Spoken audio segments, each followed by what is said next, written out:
Welcome to Dodgers Dogs. Casey Porter here. So glad that you decided to tune in. Hey, fans, today we have a great show. We're going to talk all about the Dodgers and that series, the recent losing that the Dodgers have been doing a little bit. We're going to dive all into that with Coach Holt here in a minute. And then also we have a great down the farm. We've got a home run for Eduardo Quintero. We've got a shutout, a combined shutout for the AA Tulsa Drillers. We've got a lot of great action from Oklahoma City and Great Lakes. So make sure and stay tuned. I did not mention this in my part with Coach Holt. Want to make sure you knew we have a great down the farm after we talk about the Dodgers. So with that, let's not waste any more time. Let's bring in Coach Holt and let's talk some Dodgers baseball.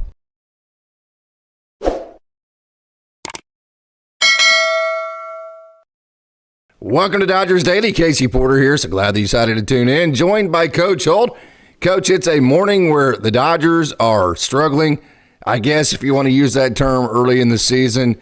No panic buttons, no doubt about it. But, hey, the Dodgers have lost, 3 in a row, 4 out of their last 5. And so this officially is one of those patches, the first patch that every team goes through every year. So kind of just tell us where you're at from the play lately.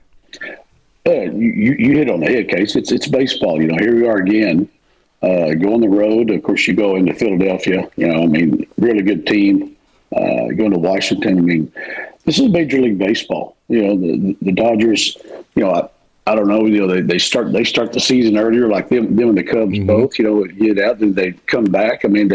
We think that's just no big deal because they got those dates off in there. But still, they've started. I know you'll get into some other things on that also. A tired ball club. They go on the road. They go to the White House. And, you got a lot of things on their plate right here. It's 9-4 or 9-5, whatever we have, something like that. But anyway, whatever the record is, I won't know what the record is till I won't ever know what the exact record is. No, I just can't follow it. And it doesn't matter. This early in the year, we know the Dodgers are elite ball club. They're not going to win every game. I know, a lot of our fans are ready to jump ship and fire everybody and send Pages to the minor leagues and all. Everybody's got the fix to the problem, and, Freddie being hurt. There's a lot of things going on with the ball club and some guys with some new situations they're in. So, it's just they're we know that they're elite ball club that they are, but there is no such thing as. I know the big joke was they started out undefeated, 162-0. It was all a big joke there all day. Blah blah blah blah. But the reality is, every team, the greatest of the 27 Yankees to the 25 Dodgers, have stretches like this. You're going to go through it. The key to everything else, the key to baseball, the key to life is how do you handle adversity? How do you handle negativity? And there you go. And the Dodgers have already proven to me. And to you and all the Dodger fans, if we'll think back, I know this is a new addition, but, they've already proven, even in the games, some of these games they've lost, they haven't, I know we're not in moral victories, but I'm just saying they keep coming. And this team will be fine. They'll get their legs under them. They'll be fine. They got great management from the top on down. And they got great players. They'll be fine. This team definitely will be fine, but there are some underlying issues, in my opinion, that could lead them to be not quite as fine as we hope they should be. And we talked about this all offseason. The defense. It's a legitimate concern that Andy Pages does not have a lot of experience in center field, and that ball hit right at him is going to continue to give him problems.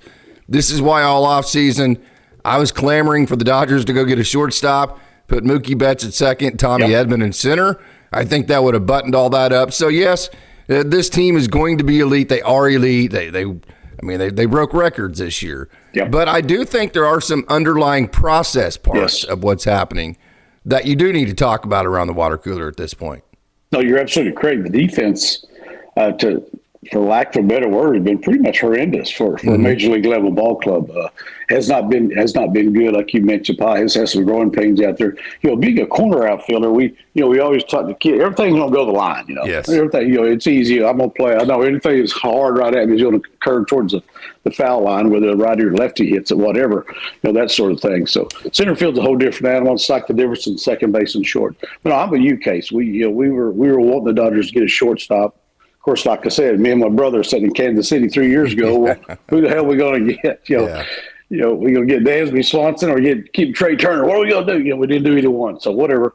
But there's some problems there defensively, and the offense has some kinks in it right now too. But the offense will come around. There's no doubt about that. You get Freddie back in there. There's no question the offense is going to be fine. But I am like you. I don't know how there's some of these problems here defensively are going to keep popping up, and that's a big issue. Well, we talked about them off season. It was like, well, are you okay with this defense? I can't tell you how many times on Dodgers Dogs I asked you or Coach Barrakoff or Austin or just the fans out there in the chat, are you okay with the defense that the Dodgers are putting out? And every single time the answer was, well, I think we're going to be good enough offensively to be okay with the defense you're putting out there.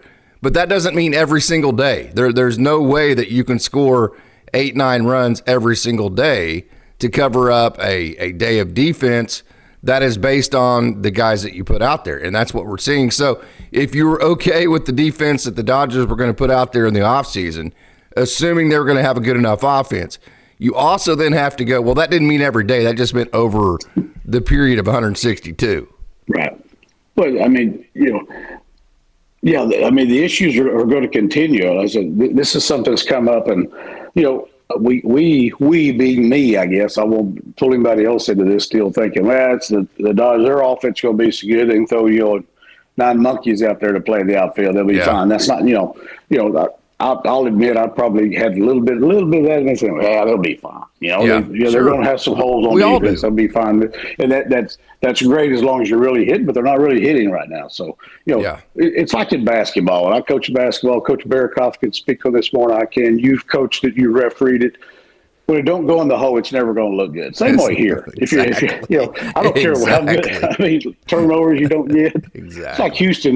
Houston. That's Cougars, a great point, Coach. Yeah, Houston Cougars. I was watching the other night. I love them. Love Coach Sampson. I was so heartbroken they got beat. It was a great game. Florida's a great team, but they had a stretch where they couldn't score, and that's what cost them the game. They got a great elite defense right there. So it's never going to look good. I had a great OSU coach, Dick Halterman's the first one I heard say that. A cowgirl basketball coach of the past, great coach, and heard them all say it. When it don't go in the hole, it don't matter, and that's something. It's the same way here.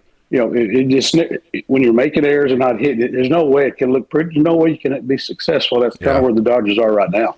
Yeah. Okay, so Robo, our OSU boy. Yep. Whoo, rough night last night. The second time in his career he's had to just simply eat one. Yep. And bad timing because he had been throwing so well in spring training. Of course, he gave up the home run the first game of his spring training and then had a really good spring training, had a couple, however many outings it was, I think one outing with AAA Oklahoma City. That was really good. He was throwing that front-to-back breaking ball. He was commanding his breaking ball, which was the goal in the offseason. He was throwing strikes with it to match his really good fastball. Not last night. He had not any of that. The breaking ball either wasn't in the zone or the ones that were in the zone were just kind of cement mixers and got hit very hard. He threw some fastballs in some spots that got hit very hard. Rough night for Robo. I love the young man. I think he's going to be a really good major leaguer. But tough conditions last night. It was cold, and then you're kind of pressing, feeling like, well, if I don't do good, this is the only chance I get to throw at the major league level. But give your assessment of what you saw from Robo last night. That's what I'm saying, Case. I mean, some of the guys that have been with the ball club, broke camp with them, went to Japan with them, blah, blah, blah, they're there every day. Yes. You're sitting in Oklahoma City and all of a sudden, hey, get your butt to Will Rogers Airport. You meet us in Philadelphia, you're pitching tonight, or Washington, you're pitching tonight. Think about it. There's a lot of things that go on. There's a lot of things that go on in that situation.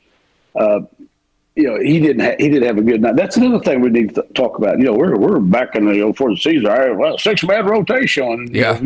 When Watani gets out there, over pitching staff. Now Snell gets hurt. Now we've already gone to the minor leagues to bring a couple of guys up to pitch. So whoever thought we'd already be getting in that situation. So I know we'll get some people back off some injuries and things like that. That's kind of like the hitting. I know we'll shore that up. The pitching. We've proven to be able to do that, but tough night for Robo. I love the young man. He keeps getting chances because he earns it. Yes. They don't give anything out here. Robo gets his opportunities because he's earned that. And I'm like you. I think he's going to be a good major league pitcher. The kid's got heart. He's got guts. He's going to keep working to get better. But that's not. I think we forget, even though he's a high-paid major leaguer. Hey, get on a plane and fly to Washington, D.C. We need you to pitch. And it's whatever 30, whatever degrees, yeah. Yeah, well, it's 30 degrees. That's the world he lives in. And by the way, our offense is struggling a little bit, but go ahead and give us the best, that's the world he lives in. He knows that. Anybody that's been in that situation, they know that's their opportunity. They're not going to give up on him yet. Neither are we, obviously, because we love the kid. But it's a very tough night for him. It's tough not to pitch. And Washington's got a couple of really good young hitters. We don't know much about them because we don't follow them. But I got some cats that I've never heard of. Then he started looking into them. I was like, man, this kid's got some talent. So it's major league. Everybody's got Major League Baseball players. Everybody's got millionaire baseball players. We always talk about that. So there's no such thing as going, well, we all win these three, then we'll go to Chicago. No, it doesn't work that way. And it's Major League Baseball. Everybody's got a chance of beating you every night you walk out there. Yeah. I know that EK was talking on the broadcast last night that Washington feels like they've gotten over the hump in terms of their rebuild. So let's kind of go back to something you kind of hit on a minute ago. The Dodgers win the World Series, so they play longer than anybody in the major leagues other than the Yankees. It's pressure packed. It's a ton of just everyday pomp and circumstance, as Vin would say. Then you have the parade, and then you have the offseason, which is shortened for the Dodgers, and then you go to Japan, and now you're on the road. So is it okay for me to kind of use they're tired? That looked like a mentally fatigued team last night. It looked like a mentally fatigued team. Plus, you don't have Freddie. Plus, you don't have Blake Snell right now. So you're a little bit injured, and then you're mentally fatigued. Is it okay for me to say that, or is it no, too much money on the roster? Not going to go there. Where are you at on that? Well, the part I'll say just me maybe. These guys are normal guys, quote unquote. Yes. They're not normal guys as far as baseball lives. They're guys. They've got families. They've got things they've got to deal with on their everyday lives. And the other thing they got somebody looking over their shoulder all the time. There's unless you're Mookie or Freddie or Ohtani, your job pretty much on the line every day you walk out there.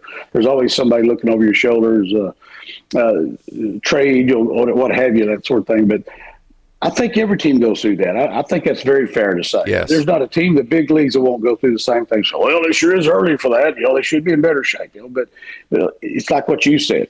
The great part's winning the World Series and getting to go to Japan. The downside of that is you don't have much time off in there to let your body heal up. I mean, Freddie's deal pops back up. It's something that was last year. It's an old injury that he just rehashed again. So, and this is an older roster, Coach. Yes, older roster. You're going to have stuff like Freddie. I got hurt, but it's an old injury that tells us right there it didn't totally heal. Or you don't get hurt getting out of the shower. So, that's just things that happen.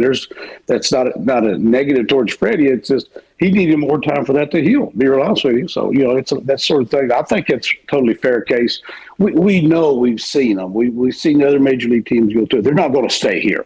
They're not going to stay here. They're absolutely. Roberts, Dave, them aren't idiots. The front office, they're going to get through this. They're going to rest some guys wherever they can, and knowing they're going to get some injured guys back. So, I find it very hard to believe, the Dodgers are just going to go on the dump and stay there for 150 more games. They ain't going to happen. They're not going to stay there very long. I don't think anybody thinks that. This is way too elite of a team.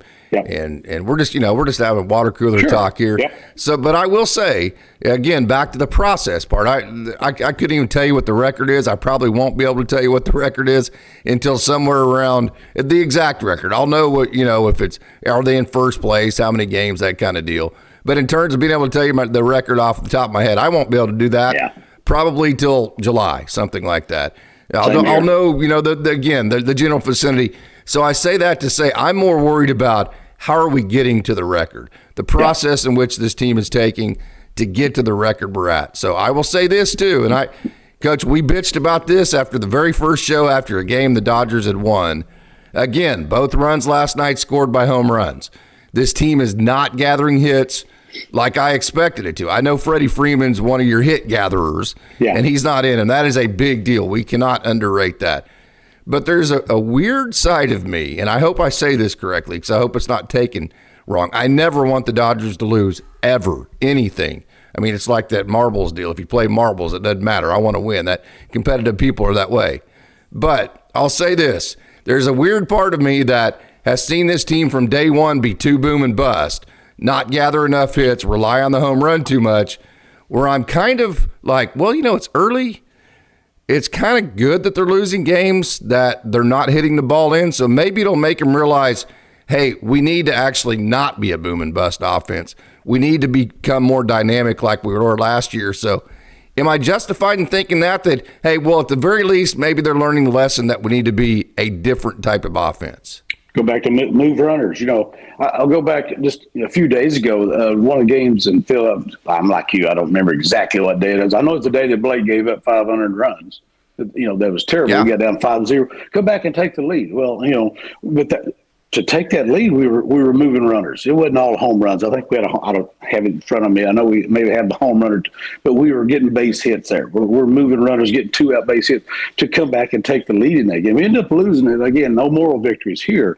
I'm just saying they showed that ability. They can do that. We know they can, but the last few games have been boom or bust. And it's like there's no way this team could operate that way.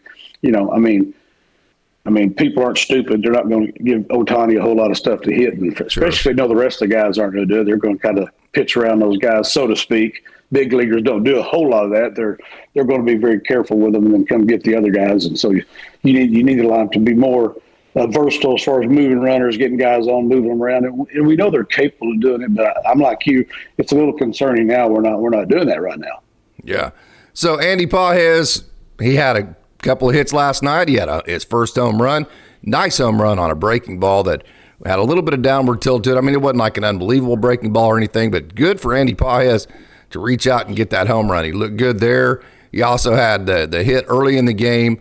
And then Kike Hernandez hitting under 100, which we all knew he was going to do. I mean, Kike Hernandez does this in the regular season, and then something about the postseason. I think he described it as like ADHD or something like that. So we knew this is the Kike that we probably were going to get, because it's a Kike we've always gotten in the regular season, maybe not to this extent. So a couple of questions. What do you do with Kike in the regular season? Do you keep making him an everyday regular player? And if Andy Pages continues the way that he has been, I know he's been a lightning bolt, how long do you give this young man to course correct from what you've seen with your own eyes?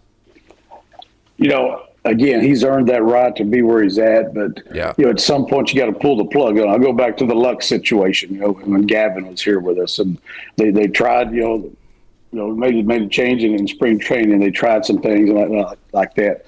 I don't know how long you do it. I mean, go back to James Outman. I mean, he starts the year as the starting center fielder. He's better defensively out there than Andy was, but he struggled at the plate. He had some good stretches and not, and that didn't work out for the Dodgers. So, at some point they will have to pull the plug. As far as Kike, he's a playoff guy. We love him to death, but I don't know that we can have him be an everyday player. That's just my opinion. I'm not talking to anybody else. I'm not looking at any paperwork, but and it doesn't. Well, coach, that's easy. He had 3 hits. They're all home runs. You don't need to be playing there. I don't know. The guy can play anywhere. He's a great team guy. But how long do you live with under 100 and Pages in 100? How long do you live with that stuff?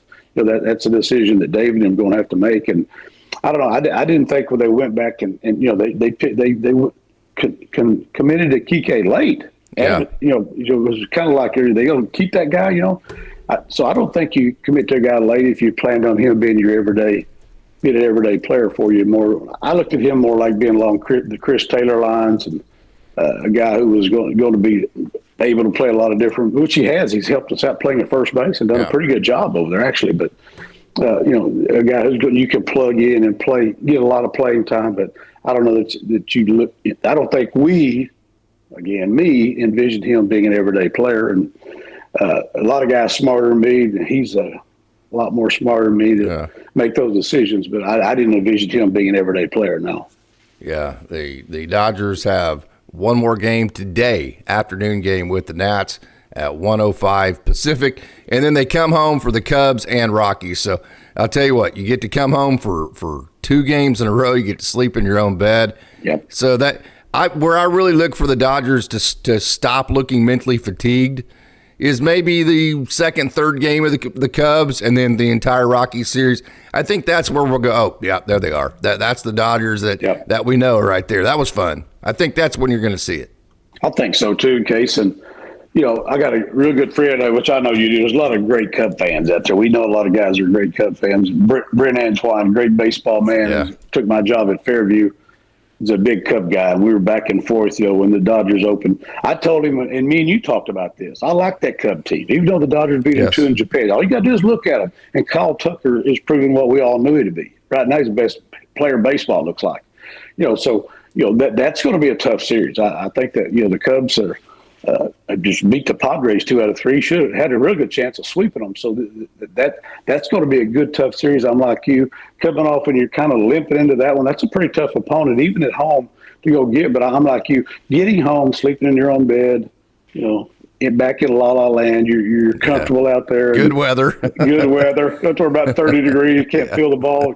You always talk about feel for a pitcher. Yeah, get you some feel when it's 30 degrees. But no doubt. I think they need to come home and get a day off. I guess they get a day. Yes, they're off tomorrow, right? Then they start Friday. Is that correct? Yes, that's correct. Okay. Yeah, they get a day off and get home and see the family, kick back in your own bed. And like I said, the Cubs series is going to be tough. They got a good ball club. We felt that way, from the first time we saw them. So, but you know what? Everybody, the Rockies will come in there with a bunch of cats we've never heard of, but they're major league players. So, but I'm like you. I think that we'll see.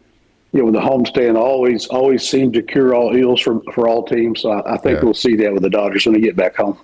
Early game today, and then you get out of there, get to L.A. sometime tonight, get to have dinner with the family, get to sleep in your own bed tonight, get to have a full off day tomorrow, and then a night game on Friday. So it's going to be like a 48-hour period to where you don't play baseball. That is going to – I may have been a little bit too not aggressive enough. That right there, I think, will make huge dividends for the Dodgers. It starts today. Need to grind one out and get back on. I'll tell you this. It's always, we don't want to make any too big deal out of certainly one game or one stretch, but I will say this. When you have an off day the next day and then the plane ride home, it's always a lot funner whenever you win that last game. No matter how the road swing went, when you win that last one, it's just dinner tastes better, the nap's a little bit easier to take, all that kind of stuff, right? There's no doubt about it. This is a what have you done for me lately sport. I mean, forget everything. If the Dodgers come out today and throw a 10-1 up there and beat somebody, life looks a whole lot different getting on the airplane heading back home. It's like you say, Case, it's, things change so quickly in baseball, especially Major League Baseball. The Dodgers aren't in the – we've seen it, they're darn in the dumps. They're not ready to cash it in. We're not in that situation yet, even though some of our fans are. I love our Dodger fans. We're the best in the world, but they are. We're not to that point yet. And even I felt same. Like, good Lord, what are we doing? I had some ball games last night I wasn't able to watch, but I followed it on my phone. I always watch every game when I can. But it's like, ooh, I kept watching on the phone, and I was like, what the hell's going on there? We're behind 2-0 the first inning every game. Seemed like. Hey, we can do that, Coach. We don't have to be coaches on this show, That's right. Don't have to be coaches on this show. So we're Dodger dogs, like all of our great listeners, our great people on the network. So, that's big, Case. When you put it in that side, the day game is a great thing. Yes. They'll get home at a decent hour tonight back to L.A., other than 3 or 4 in the morning. So, and have a chance of some normalcy today and tomorrow, and a night game on Friday. So, the world will look a lot different Friday night. The first game against the Cubbies there in Chavez Ravine, baby. It absolutely will. Coach, I love you. Do you have any final thoughts as we leave here? Oh, it's love you too, Case. Always great to be with you and talk Dodger baseball and our great I like to watch you and Coach Barakoff, all of our people out there. I think everybody we know and the Dodger fans know. Just hold on, it'll be okay. We're all going to sit around. Like I told you last night, I picked my phone. What the hell? I mean, we all have that what the hell moment. We're going. That's the fun part of it, Coach. That's the best part of it. Yeah, that wouldn't be any fun if you won every game, And, no, there's absolutely no pressure. Hey, think about last year. We won the World Series. That was tough. Played the best team, second best team in baseball the first series. There's no doubt in my mind. Those guys aren't going anywhere anyway. By the way, our division's off the charts with the Padres and the Giants. So it is. But if it's worth having, it's going to be hard. It's not going to be easy to do. So just hang in there, Dodger Dogs. We're all there. We're all fun. We're going to be fine. It's easy to say. Those are guys that are having to play, but I really feel that way, and I can't wait till this afternoon and watch them play again.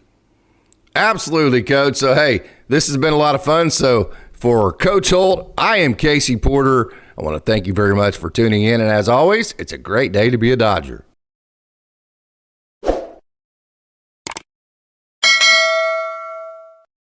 Who you're seeing here is Eduardo Quintero. Now, look at that amount of power. You're seeing this is the Stockton Ports they're playing. That's not like it's a massive home run or anything. But the important thing to say there is Eduardo Quintero, one of the fastest players in the organization, both in short spurts, like in the 40 and then also in the 60. Just absolutely elite speed. That's why he is such a highly ranked prospect, because he can hit home runs like that. And then also he has the elite speed, an outfielder type. Now, he got a cup of coffee last year with Rancho Cucamonga, and the stats didn't look great. But now that he's starting the year comfortable, he knows what his role is going to be. He knows he's going to be with this club for quite a while. He can just kind of relax, get settled in. And as he's doing that settling in process, we are seeing just how talented Eduardo Quintero is. Matter of fact, he's hitting .500 on this early season, OPS 1436. So again, a great start for one of the top prospects in the Dodgers system. Eduardo Quintero, who hit his first home run last night and is hitting .500. Hey, the return of Ryan Brown, a ninth rounder of the 2023 draft. I have actually had a chance to interview him and wrote a story up about him. Ball State set all sorts of records. And what you need to know about Ryan Brown is he has the Vulcan change. If you go to our interview, just go to Dodgers Daily YouTube and search Ryan Brown. He will actually show you and explain what a Vulcan grip is. And you see that right turn there and why it's so effective. It's an elite swing and miss type of pitch. So that's what you need to know about Ryan Brown, coming off of Tommy John too. Another thing you need to know about him. See that Vulcan change right there? That is a badass pitch. And so coming off of Tommy John surgery, hurt his knee and then eventually hurt his elbow, had Tommy John, did not pitch much last year. And now he is back, and we are seeing that elite change to go with his fastball. And so it's a situation to where the Ryan Brown is back, and he's just going to try to rack up innings.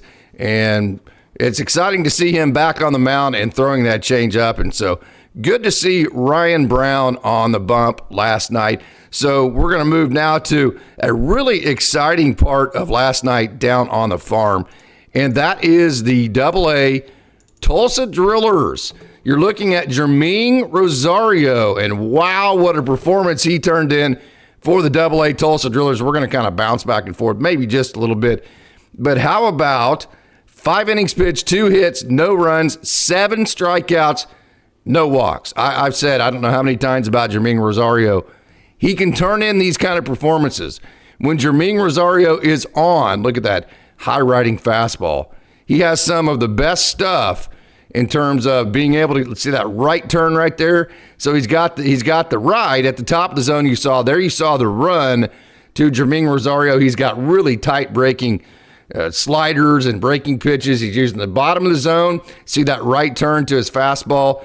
His two-seam, he's got a right turn to his fastball. He uses the top of the zone with good carry, and then he's able to throw strikes with a slider, and then he adds depth to his slider as he continues to get ahead in the count. And there's that high rider there. So Jermaine Rosario, he's always been able to put performances together like this. The key for him is going to be, can we stack one of these after the other and become consistent and be able to do this on a day-to-day basis, one outing after the other. He's very capable of doing that, but a great outing last night. And then on top of him came my man, El Tibu, Jose Rodriguez, and a 7-foot extension and a windup and delivery that looks like he cross fires, but he doesn't actually do that. Elite changeup, great slider, and Jose Rodriguez went 2 1/3 innings last night.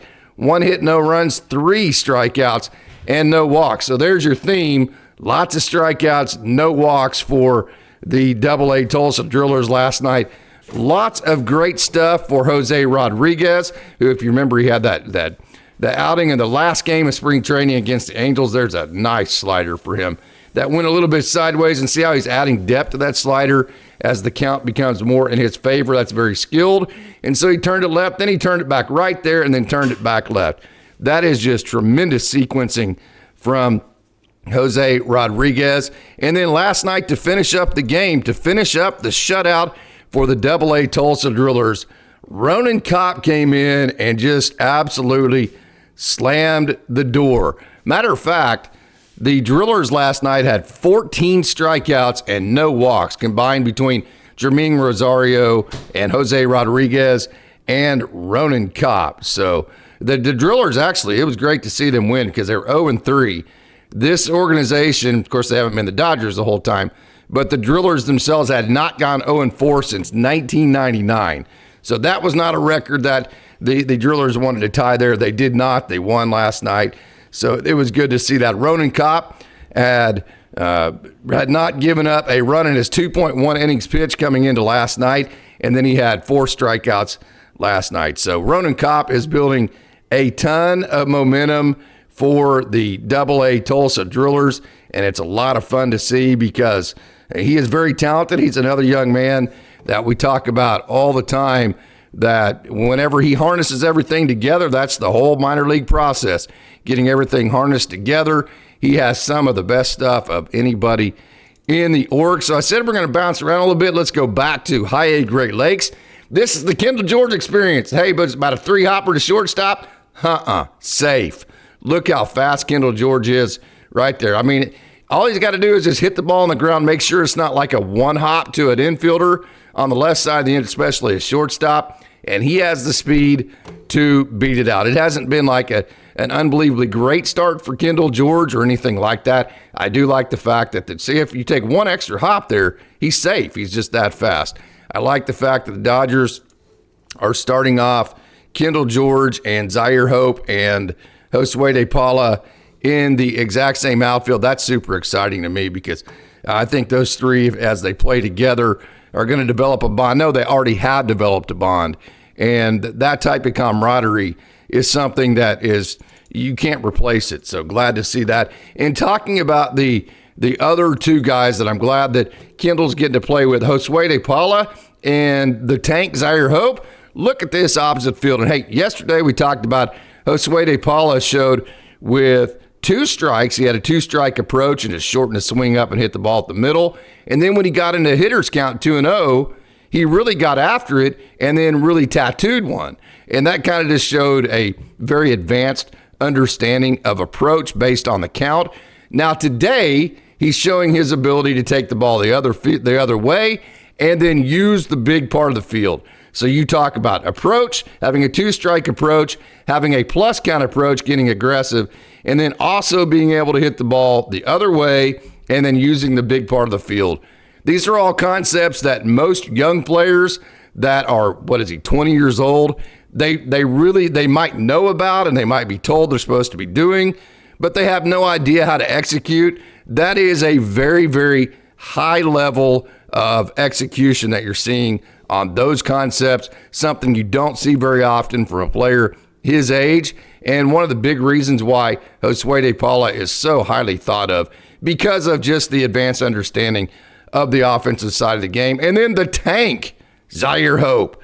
How about that? 2 hits, 3 ribeyes last night, and he's hitting .429 so far. Zaire Hope is OPS 1243. And Zaire Hope, the thing about him that makes him so intriguing, obviously he has just a sparkling personality, tremendous positive energy. His teammates love him. That's number one. But he's a great athlete. We saw that as he played left field in spring training. He's a very good defender. We saw that too. But then also, he is a really good hitter. He's going to hit for good average that we saw here with .429. But then he impacts the ball as well as anybody, meaning he hits the ball as hard as anybody else does and can hit tanks. So literally there's everything here to like. There's defense, there's athletic ability, there's a great culture in terms of his personality and work ethic and his work process. There is the ability to hit for average, and then the ability to hit the ball extremely, extremely hard so as to be able to hit for power as well. And Zaire Hope has had that on display many different times already in the early season for Great Lakes. And keep in mind that it was like 34 degrees yesterday in the state capital of Lansing, Michigan, where they were playing yesterday. And he's doing it in extreme cold. Now, he's from Chicago, so he's probably used to that. And this is Logan Wagner. How about have a night, young man? Logan Wagner, this is a young man that has been injured all the way up to this year, finally got healthy. I mean, finally. I mean, for like multiple years, could not stay healthy, and he is showing just how well he can impact the baseball. 3 hits last night for Logan Wagner. That what you just saw right there is his first home run of 2025, and he had 3 ribeye steaks as well. And so, man, this is a Great Lakes Loons team that can really, really, really impact the baseball, and it is a lot of fun to watch. I mean, this is a really fun team. We talk about how fun Rancho is. So is Great Lakes, no doubt about it. There's a lot of fun type of athletes and baseball players in those groups. And as we continue to bounce around, we didn't go in chronological order.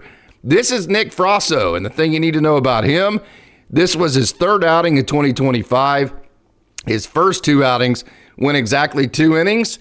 This last outing went 3. So you can see the map and the plan for Nick Frosso to continue to ramp up the amount of innings that he throws each time that he goes out. Last night, or yesterday afternoon, I should say, 3 innings pitched, 3 hits, 1 run, 2 strikeouts, and 1 base on balls. His fastball got up to about 95.8, and the spin got over 2,300.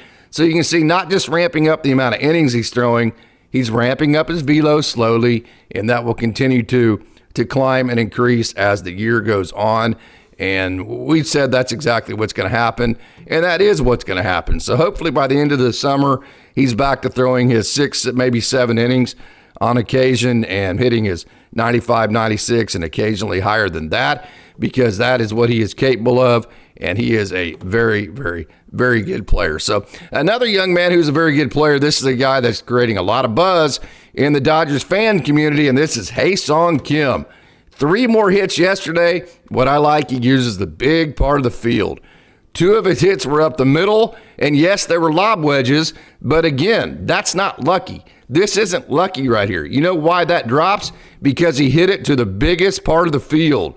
Why is it significant to hit to the biggest part of the field? Because it's the most amount of room to cover, which just mathematically tells you you have better odds of getting a base hit of the ball finding grass. See how much room there is to cover there? That's why if you want to gather a lot of hits, use the middle of the field. So how about Hae-Sung Kim?